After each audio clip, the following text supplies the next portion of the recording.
just rain out here. See, I like when it rains. I'm indoors. Because when it rains and I'm outdoors, I don't like it so much. But I like it when it rains and I'm indoors. And then there's times where you just hear the rain and it makes you just want to go to sleep. Makes you want to go take a nap. Just peaceful. Peaceful. You ever heard rain on a tin window? You know, where it just drops and you're just like, oh man, that is so gorgeous. I just can't believe it. I just can't believe it. It's beautiful, man. Easy like Sunday morning. What are they doing over there? What is they doing over there? See a lot of people in the street. Oh, man, they come from church. Yeah, they come from church. Hallelujah. Come on, somebody. Still looks suspicious. Yo, the other night, I got out of my car. It's dark now, right? It's 2 o'clock in the morning. It's dark. So I get out of my car, and it was like 2 black guys. Hello, police. There's black guys over here. Please help me. Please, I don't feel safe. No, I was just, it startled me because number one, it's dark. Number two, it's like 2 or 3 o'clock in the morning. And all of a sudden, I was like, I felt like a Karen at that moment. Please help, please. There are 2 black guys walking in the parking lot. I don't know what should I do. Yo, what's going on, guys? How you guys doing? It is Perkins Talks. Come on, we just talking over here. We just talking over here. We just talking. That's it. Whatever comes onto our brains, whatever comes onto our minds, we just talking about it. That's it. So we just hanging out. We just chilling. We got a little drinky drink. We got a little snacky snacks. And we just chilling out here. That's all we doing. I just got to remove this label. I should have did that beforehand. Because I don't like to advertise things. Unless I'm doing a little jokey joke. And that's when you see me not rip the label off or not pull out the label. Listen, y'all. I tell y'all, you know, I know I told y'all this beforehand. I know I did. So you can't tell me that I didn't. I feel that we as individuals, we have come a long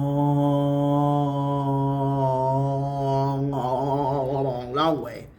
Long way, we've come a long way. But within the last recent years, the black folks have kind of spoken up. But what I really think it is, I think the white folks have just spoken up for the black folks. And we as black folks, we just take the credit, you know. But within the last few years, you know, we've seen a lot of stuff being taken down. That's credit to racism, credit to the Black Lives Matter movement, and stuff like that, which was probably headed by a white guy. But anyway, we're not going to go into that today. We're not going to go into that. But what we are going to go into is how you talk, man, because lately you got to realize, what you say, it matters, man. It matters. You can't just say whatever you want to say. You can't say whatever you want to say. You can't do whatever you want to do. Because there's going to be somebody that's going to be offended by what you say. That's why I try not to say things that will offend somebody. It's so hard. It is so difficult.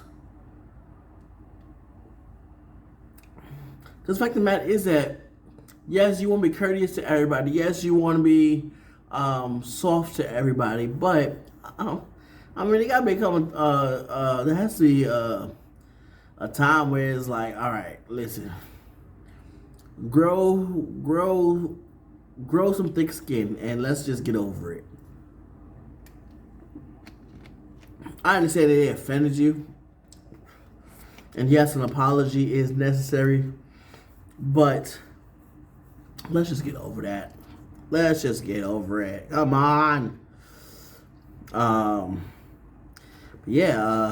then you know, people just get like literally like news anchors stars and all that. Man, dude, like y'all just gotta be careful, man, because y'all are out there more than we are, more than the regular average Joe Schmo, like me, and whoever. So of course, if y'all are saying it, y'all gonna be criticized more just because y'all are out there. Y'all are out there in the world, so of course, so of course y'all gonna be judged more, So that's why y'all gotta be careful, because you could definitely lose your job, even if you just say one slight racial remark or whatever.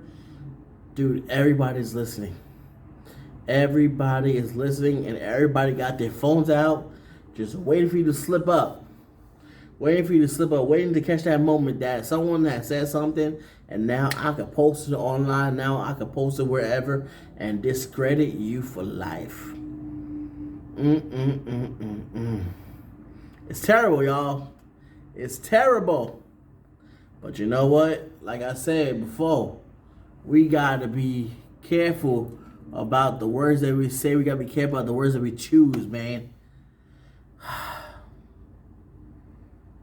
I think that we as individuals, we should be taking a sensitivity course or a training, or find somewhere where you could take a sensitivity course or training, and so that we can learn to be sensitive to other people's needs. So we learn to be sensitive to not just to their needs, but just to those set of individuals or whatever, Because it's not okay for you just to say whatever you want to say and think that it's okay. It's not okay. It's not okay. But that's gonna have to be on us, We're gonna have to come to the point in time where we say, you know what? Yeah, I was wrong in that. I apologize. I'm sorry. And move on. Move on from there. But yeah, people are losing their jobs just because they think that they can say whatever they want to say. You can't. Like years ago, you could say stuff and be like, oh my God, that was so funny. Nowadays, you're like, oh my God, wow. He did not just say that, did he? I don't know. Nah, he didn't say that. I'm bugging. Wow. He really did say that. That's what I said. You gotta be careful about what you say, what you do.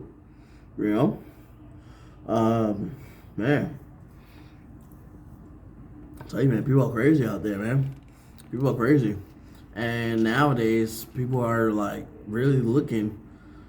People look to people to follow. People don't just look at you and just say, "Oh my God, what a wonderful person." No, they look at you to follow you, to emulate what you do.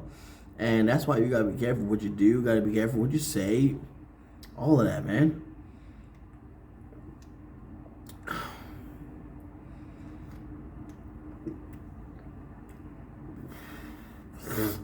But yeah, you look like someone's on my face or something like that. I don't know what that was. But anyway, yeah, just be careful, man. And I think that, like I said, a lot of us we have those closet racisms that we just try not to bring out, and sometimes, man, it just gets out. But on a word, being careful what you say. Oh boy, I didn't really want to talk about this, but I said, why not? And the reason why I really didn't want to talk about it fully was because at that point in time, I really didn't have all the information and stuff like that, just to actually bring it out or just to actually talk about it. But the bottom line is that You gotta be careful.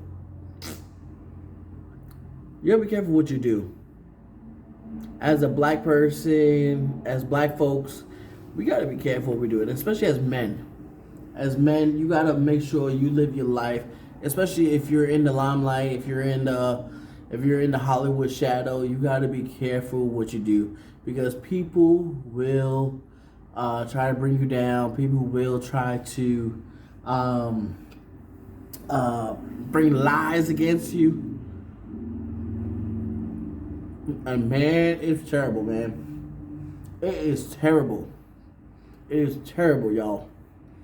Now, I'm on the fact that if somebody done something to you, yes, bring it out. Yes, talk about it. Yeah, let's air it out. You know, bring that person to justice. You understand what I'm saying? But if someone did not do anything to you, you should not bring a brother down or anybody down for that. Now, I personally think that there should be some repercussions to people who want to bring false reports or false accusations against somebody. I think that there should be I think that person should have repercussions on their end because it's not okay for you to do that. Because at the end of the day, you're tarnishing someone's name, you know. Because when you, and it is, well, in my eyes, right? In my eyes, how I see it, if you say that I abused you, if you say that I did this or I did that, and of course, if you're white, people are going to believe you. They're not going to believe a black person. They're not going to believe a black man over a white girl. It ain't gonna happen. It's like literally, it's not gonna happen. Even if this is, I can't even give y'all an example. It's just not gonna happen, you know.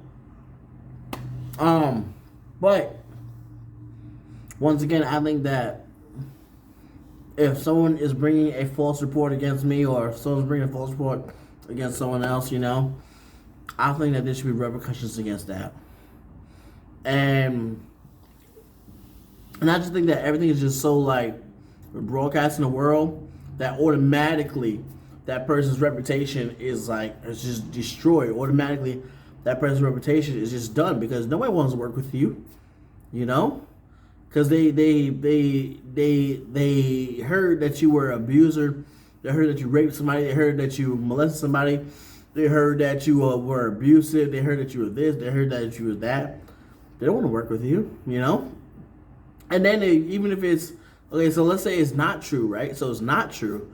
But still, it's gonna be hard for you to find work. It's gonna be hard for you to find companies that still want to work with you, or agencies that still want to work with you. Like, yeah, it was false, but still, you have this target on your back now because somebody won't want to lie to you. You have this mark on your career just because somebody lied. Man, that's why I say y'all gotta be careful what y'all do out there, man. It's no joke. It is no joke, man. And like I said, people will accuse you of doing something. People will accuse you of just being totally in the wrong. And that's wrong.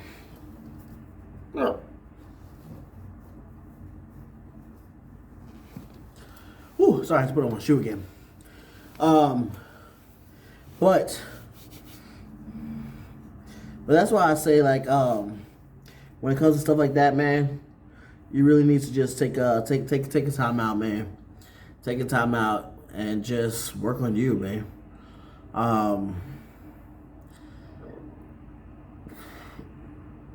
But I don't like when women accuse men of molesting them, raping them, and this and that. and especially if it didn't happen. Now, of course,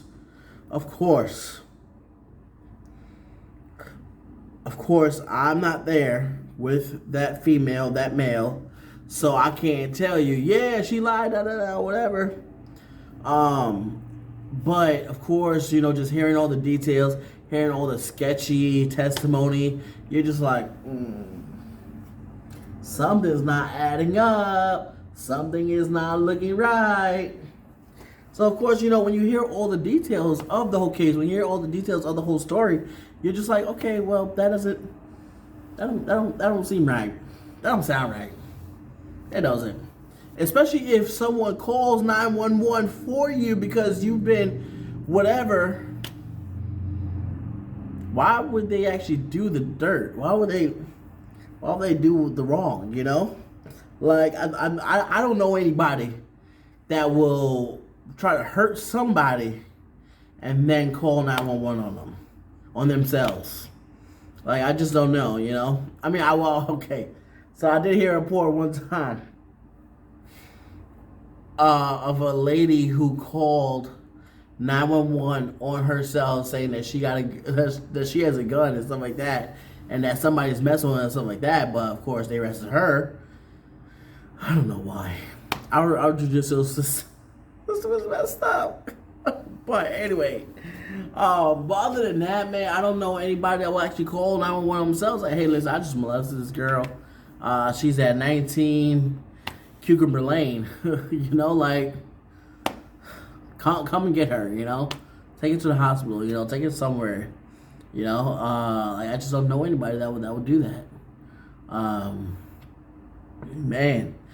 But I think even as black folks, as black men, and even, well, I'm gonna say for black men, as black men, I think that we need to put ourselves in a winning position, not a losing position, and that was just a losing position right there. But then again, I don't. Man, because now what happens is that a news article, publishing piece. Now they what they do is that they'll look back into your life and see, oh, was he abusive back then? Oh, was he racist back then? Oh, did he do this back then? Or did he do that back then? Let's start talking to some of the people that grew up with him in high school. Let's start talking to some people that grew up with him in junior high. Let's start talking to some people that he went to college with. And all of that just starts to come up for no reason. All of that starts to come to light for no reason. Because at the end of the day, we're not talking about past history, because everybody has a past. Everybody has a past. Do I need to say that a little louder so y'all can hear me? Everybody has a past. Don't matter who you are. Don't matter what you've been doing for the last 5 years, 10 years, 20 years, 30 years, 40 years. Everybody has a past. But if we're talking about a case now, if we're trying to deal with a case now, judge me on what you've heard throughout this case. Don't go to my past. Don't go to the past. Yes, I have a history of doing this, doing that, doing this. But talk about right here, right now. Talk about right here, right now. That's what we're dealing with. That's what we're talking about. We ain't talking about what happened when I was 13. We ain't talking about what happened when I was 16. We ain't talking about what happened when I was 18. We ain't talking about what happened in college. Let's talk about right now. Right now.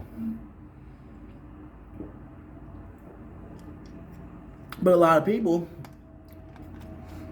they hear this one story, and now they're like, oh, let's think of his past. See what's in his past. And I hate to be that type of person that says that, oh, this only happened to black folks. Because at the end of the day, I don't see it happen to white folks. I don't see it happen, excuse me. I don't see it happening to the white men. I don't. I mean, unless you're...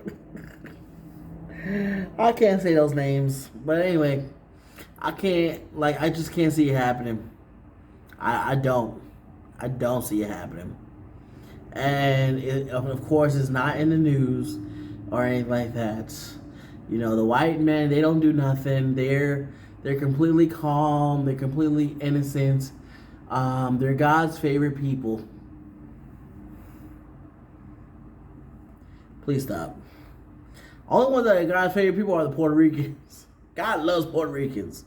According to the church I was going to, Puerto Ricans are this nationality in heaven, okay? So, you better leave the Puerto Ricans alone. Puerto Rican. Leave them alone. Those are God's chosen people, man. You thought it was Israel? Puerto Rico. In Puerto Rico. It's true. Ask the people I went to church with. They'll tell you, yeah. They'll tell you it's true. I'm just messing with y'all.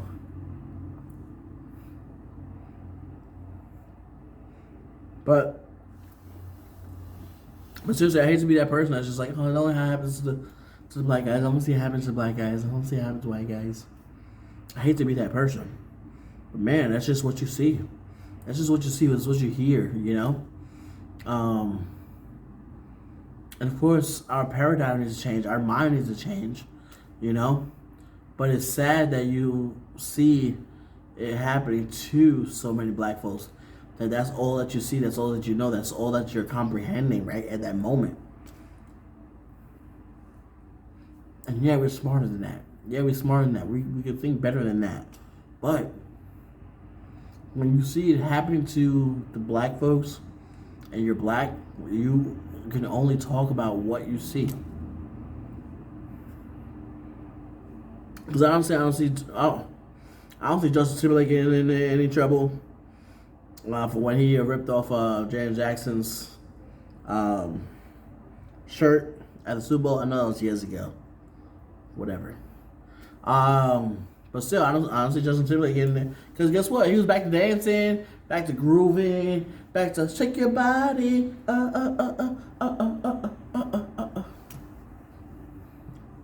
But if a black guy did that to a white girl, woo, Jesus.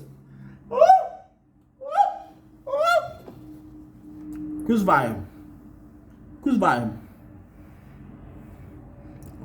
They ain't get no deals yet. You better wait 10 years, buddy, before you get another deal. Before you start dancing, shake your body.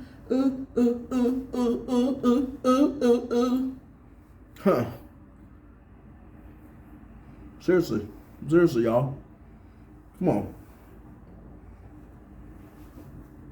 Look at Kanye West. Kanye West, when he did that to Taylor Swift, right?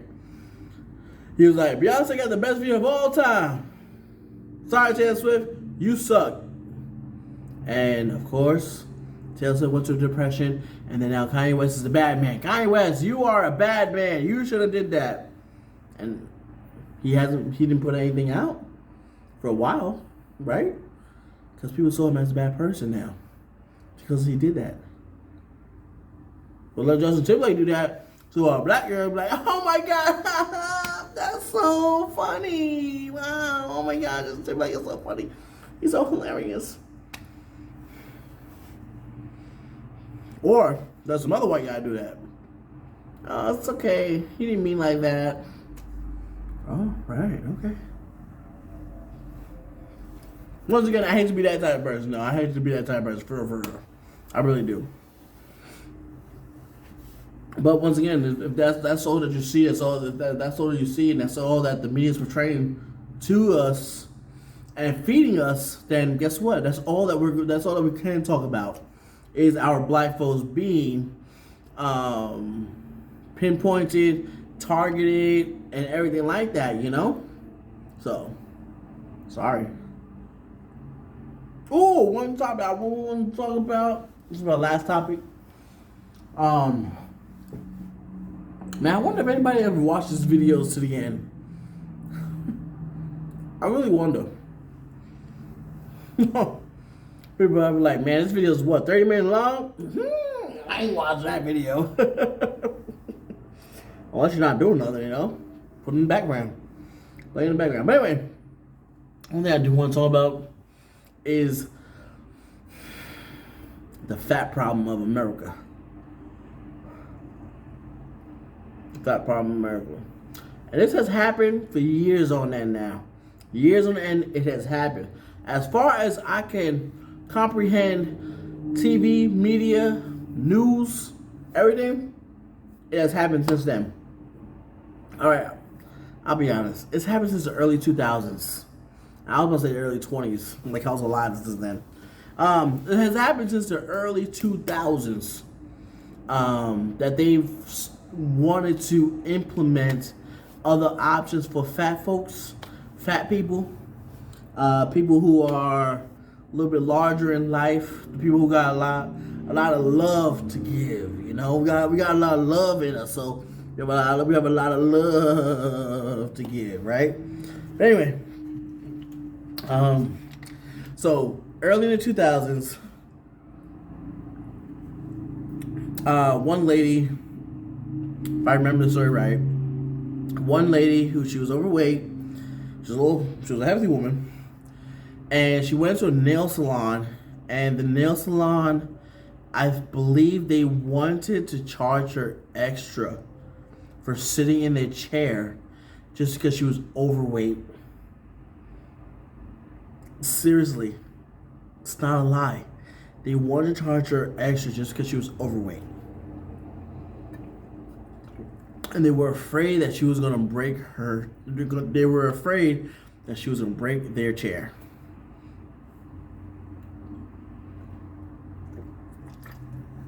It's not a lie, y'all. Dead serious. Dead serious. And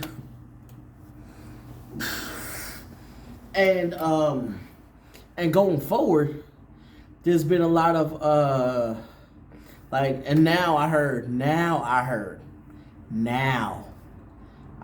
that airlines, they want to charge you double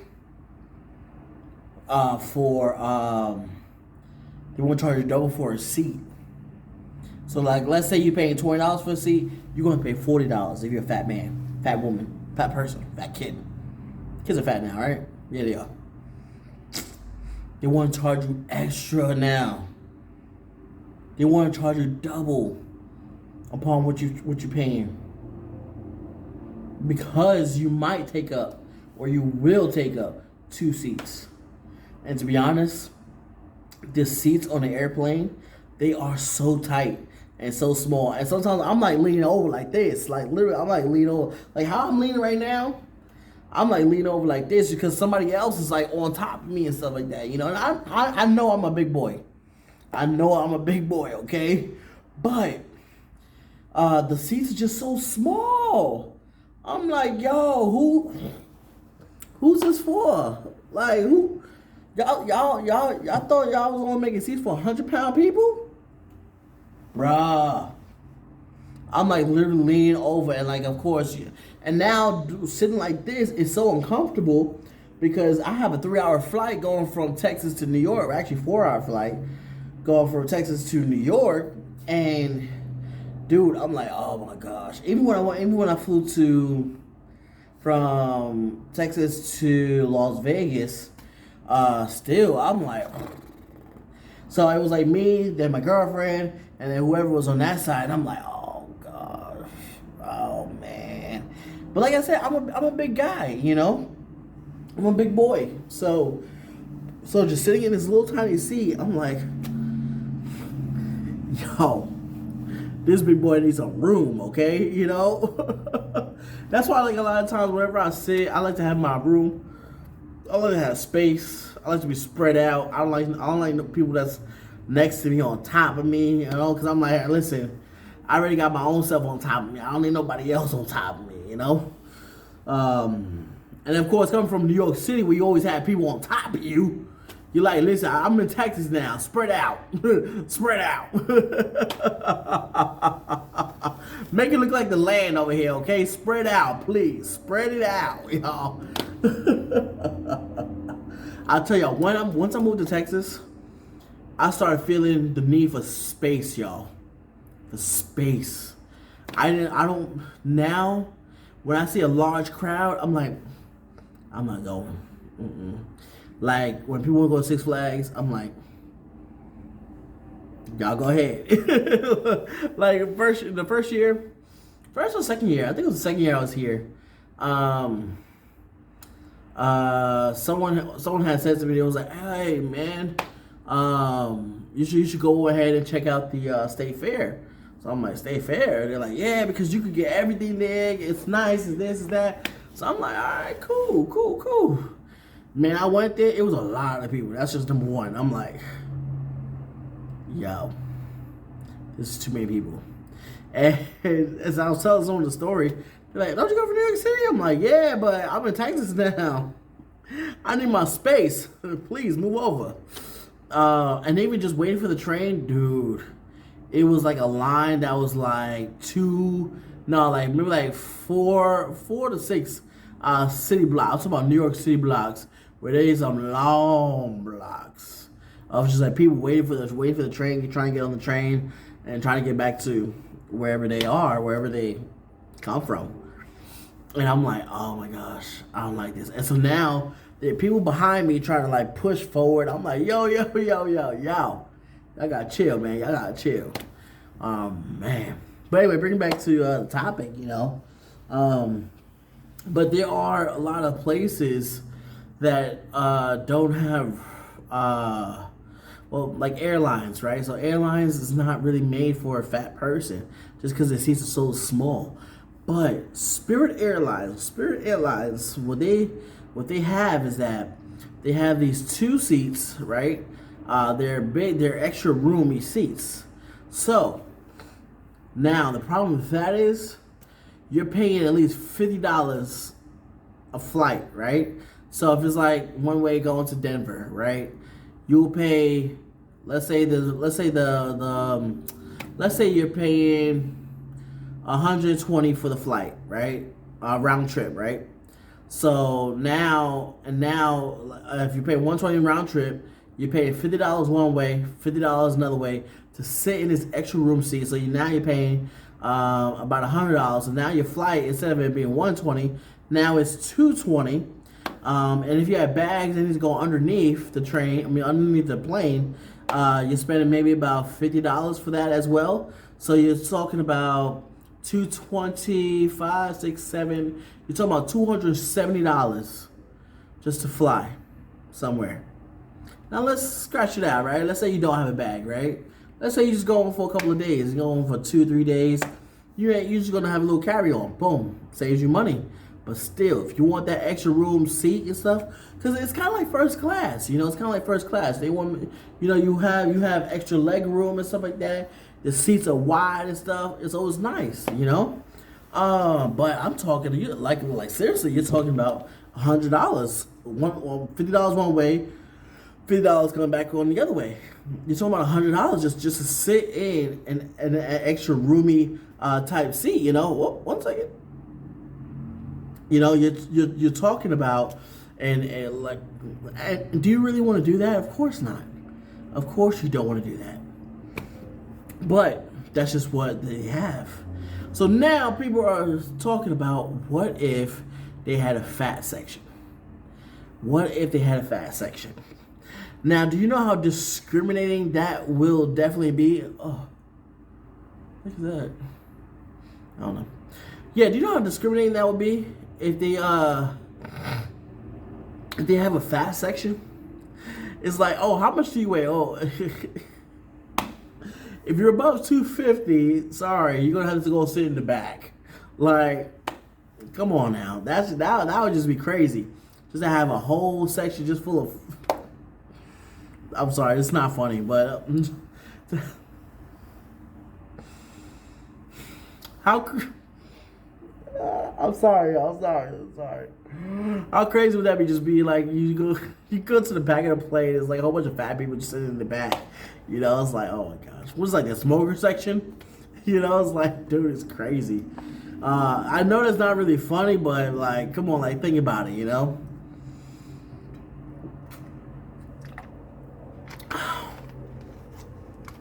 But in all reality, that's just how it is. That's just what it is. So I guess the biggest question is that we have this fat problem that America is fat, but what do we do about it? Do we just ignore it? Do we just say, oh, it's okay? Or do we just say, everybody lose weight? Then you can fly, you know? Because on the airplanes, you need certain weight distribution on the airplane, you know? Because you can't have all the fat people in the back, because the plane will be going like this now while they're trying to go straight, you know? So it's like, how do you take care of the problem now, right? Like I said, do you just have a fat section in the back? Do you have like a section here, a section there, section in the back, section in the front for fat people? Like normally, what would you do to handle that problem? And that's really the biggest question on him. What do you do? How can you handle this fat problem? How can you just say, okay, you know what? We're gonna strategize. This is how it's gonna be. This is how we're gonna handle it. Because you can't just have like 10 seats, 5 on one side, 5 on the other side for fat people. Because now, is it really distributed? Is the weight really distributed? You know. But I know that there are people who are like 600 pounds and plus who don't fly. They don't really drive, you know, just because they know that they can't fit in the seats, or just because they know that they rather drive because it's more comfortable just to drive. Because nobody wants to hop on a plane when you're 600 pounds. Sheesh. Be around people all the time. Man, listen, I'm a hefty guy. Sometimes I don't want to be around people all the time, so I get it. Now I understand. Now I understand why passes. Now I understand why passes have jets and airplanes. They don't want to be next to somebody. I know that's bad because we as Christians are supposed to love. You're supposed to be this kind person. But at the end of the day, man, if I'm going to deliver some hope to somebody, I want peace and quiet when I fly. You know, I want a ride that I can just feel at peace. I can go to sleep. I could do some writing if I have to. You know, like, so I know that's bad, y'all. I know. God forgive me, please. But at the end of the day, really, it's just, do I really want to be surrounded by people? No. Not really, man. Not really, because come on, y'all. Y'all know that it sounds like you don't want to be surrounded by anybody. So don't be like, oh, well, you're a pastor. You're supposed to be surrounded by people. But then Jesus takes some time out for himself to go off and pray. Didn't he? So why can't the pastor do that? On his own jet, on his own airplane, on his own helicopter. Okay, now I don't know any pastor with a helicopter now. But if you're a pastor, you got a helicopter, message me at mrperkinsc, as in Charlie 88 at gmail.com. Let's talk, let's link up so we could go ride together somewhere, okay? I could be your friend, you could be my friend, and then you could be my friends and I can be your friends, you know, and then sooner or later, you know, you and I, we could just be friends, just hang out, you know, go play some golf or something. I don't really do golf. But I mean, if you got a helicopter, I'll do anything, like golf, miniature golf, bowling, whatever you got. I'm down with it, y'all. Down with it, y'all. Listen, y'all, it's Perkins Talks. Oh man, we do got a major fat problem. I'll tell y'all that for sure. In America, even Walmart don't even carry big plus sizes. Only for women they do. That's very discriminating and sexist. Shame on you, Walmart. Shame on you. Listen, y'all, it's Perkins Talks, all things Perkins. I'm glad y'all stick around. Glad y'all are here. Tune in next week. See